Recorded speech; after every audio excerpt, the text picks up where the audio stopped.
Oke, Assalamualaikum warahmatullahi wabarakatuh. Perkenalkan, nama saya Abdul Kafi, mahasiswa Universitas Cipasung, Prodi Bisnis Digital, Angkatan 2024.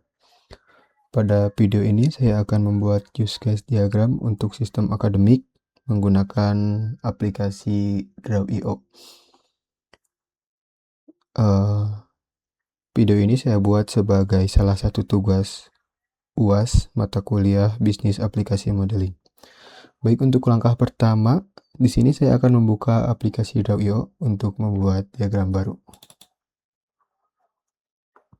Oke, sudah terbuka. Sorry, ini duplikat. Kemudian selanjutnya, saya akan membuat sistem boundary. Bagian ini berfungsi sebagai batas dari sistem akademik, sehingga seluruh fungsi sistem akan ditempatkan di dalam area tersebut. Untuk membuat sistem boundary, kita akan gunakan rectangle. Kemudian perbesar, sesuaikan.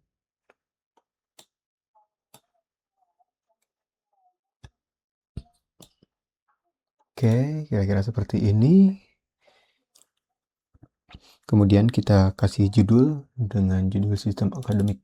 Kita klik 2 kali, kemudian kasih tag di sini.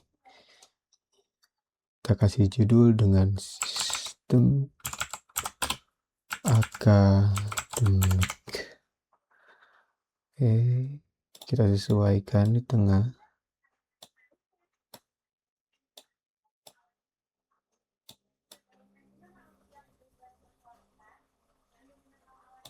Agar terlihat, kita bold dengan menekan Ctrl B.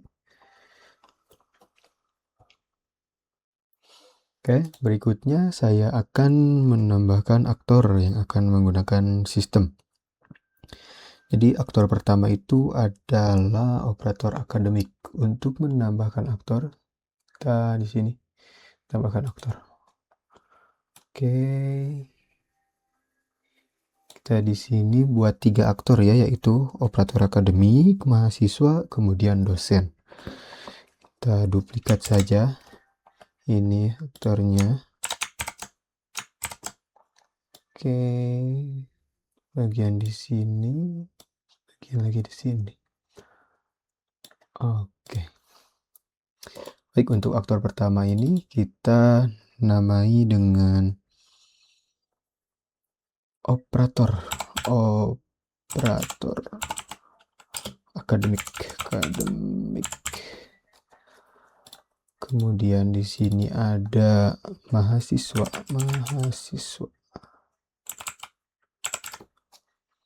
Kemudian di sini ada dosen.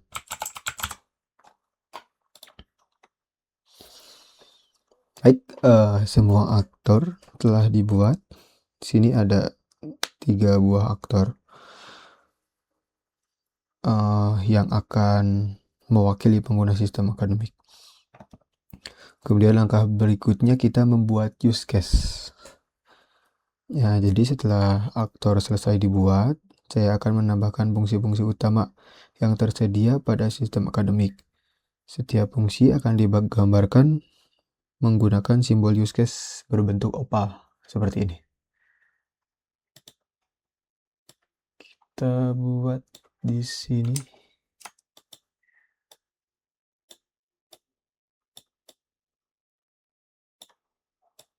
Sebentar.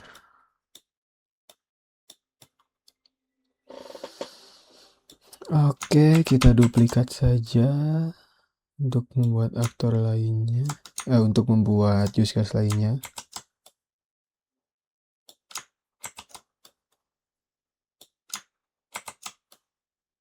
Kita kira-kira dulu.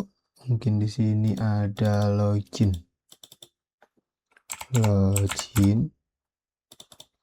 Kemudian ada kelola data mahasiswa. Kemudian ada kelola data dosen. Kemudian di sini kelola jadwal kuliah. Di sini kelola mata kuliah. Seharusnya mata kuliah dulu ya, baru jadwal kuliah. Sorry. Oke, belum cukup ternyata, kita tambahkan lagi. Di sini ada kelola data KRS, kelola data KRS. Oke, ini untuk operator akademik.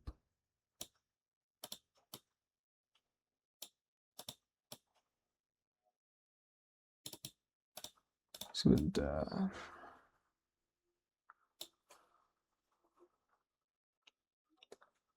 Kita tambahkan lagi. Di sini ada cetak laporan akademik, cetak laporan akademik. Kita tambahkan lagi, di sini ada isi KRS,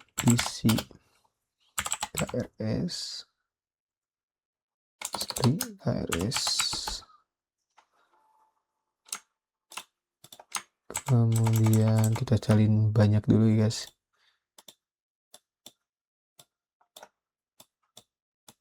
Sini untuk dosen. Oke, si KRS, kemudian lihat jadwal,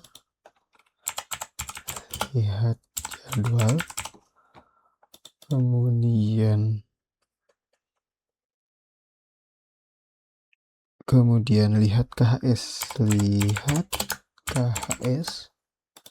lalu ada input nilai.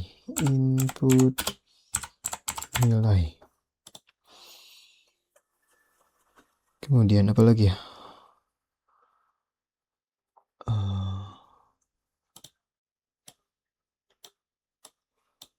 Sebentar.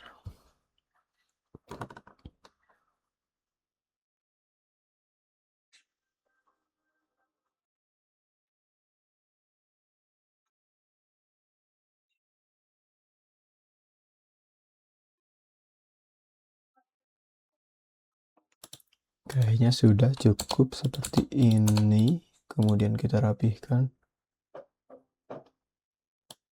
Sorry, ini kayaknya terlalu kecil guys. Bentar.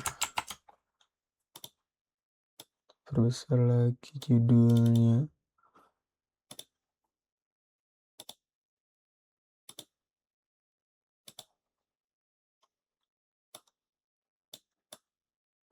Oke.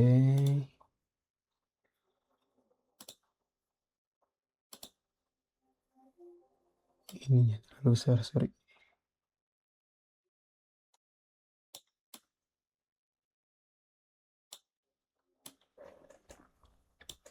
Oke, jadi di sini ada beberapa use case. Dan di sini di tengah-tengah tentunya ada login, dan input nilai itu untuk dosen. Lihat jadwal,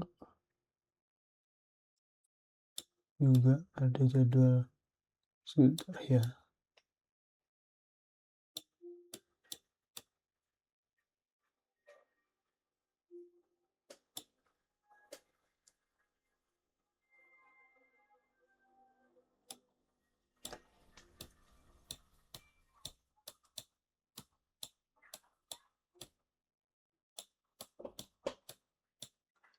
Oke, seperti ini.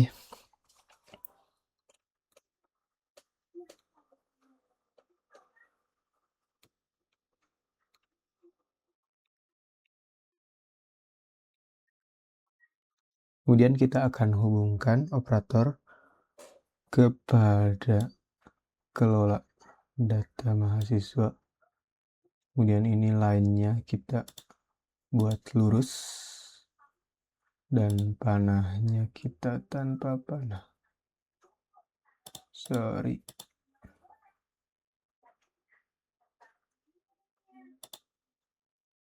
Nah, yang ini. Kemudian ini kita hubungkan lagi ke sini. Sorry.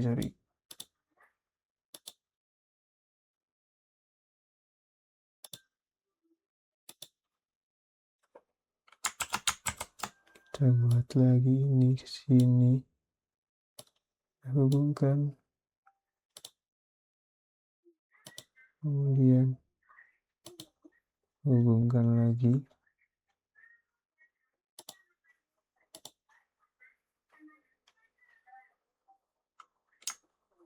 Sorry guys.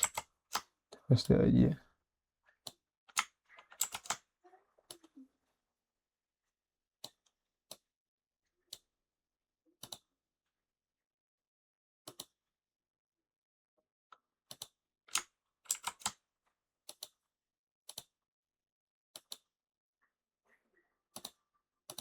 Oke.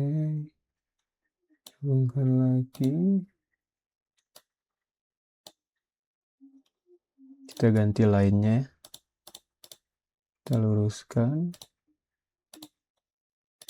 Kemudian luruskan. Sorry. Nah, kita buat tanpa panah.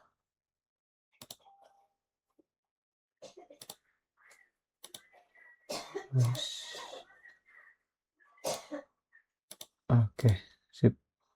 Seperti ini. Buat rapih dulu guys, bentar ya.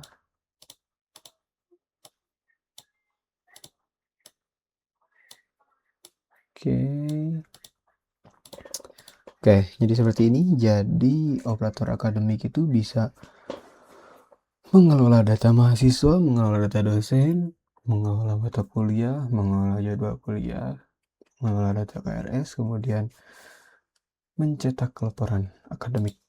Dan begitupun mahasiswa bisa mengisi KRS. Bentar.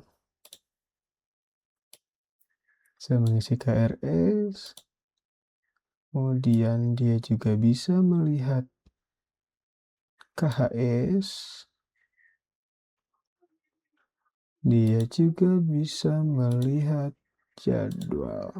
Sorry guys, melihat jadwal.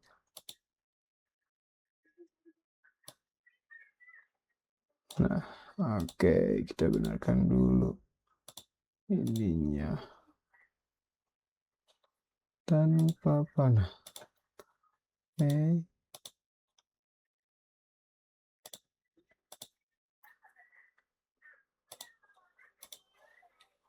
Terakhir ini, sorry.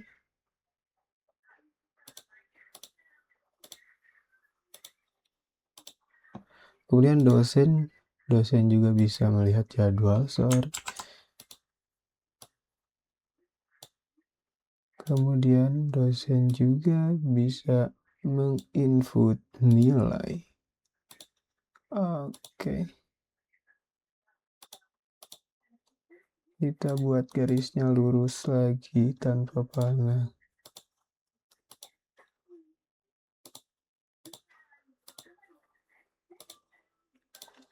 Oke. Nah, setelah semua dihubungkan, selanjutnya saya akan menambahkan relasi include menuju proses login ya. Kenapa? Karena hal ini menunjukkan bahwa seluruh proses hanya dapat dilanjutkan apabila pengguna atau user atau aktor telah berhasil melakukan login ke dalam sistem. Nah, untuk menambahkan include kita akan menambahkan garis putus-putus ya. Ini dia line. Kemudian kita tambahkan ini dari sini. Semua activity diagram kita hubungkan ke login. Oke. Ini kita kasih keterangan include.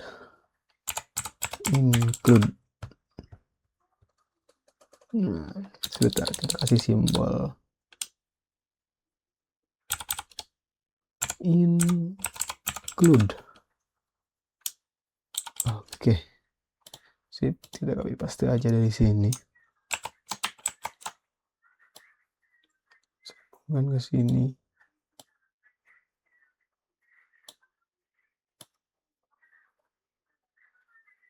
Oke,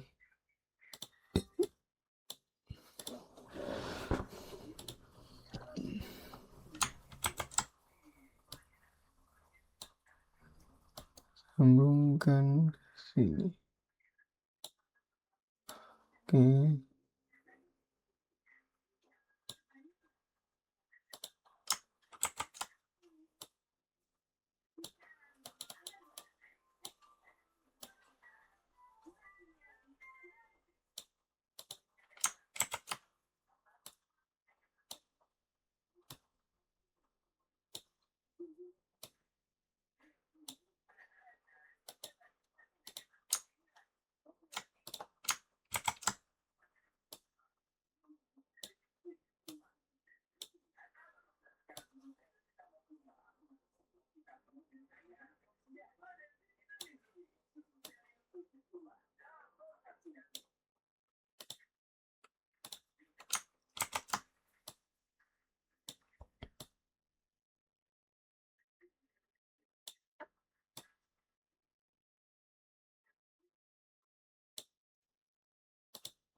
sorry.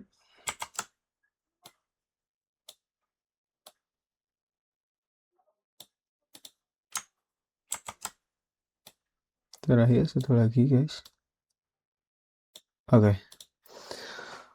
Oke, jadi semua activity sudah tergabung, sudah terinclude, sudah terhubung kepada login ya, menuju login. Kemudian untuk langkah terakhir kita rapihkan garis-garisnya. Oke.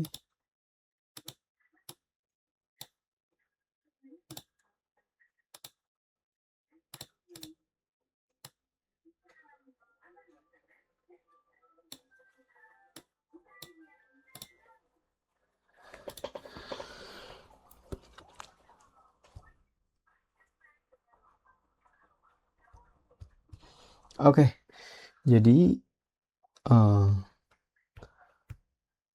untuk pengerjaan use case diagram pada sistem akademik seperti ini.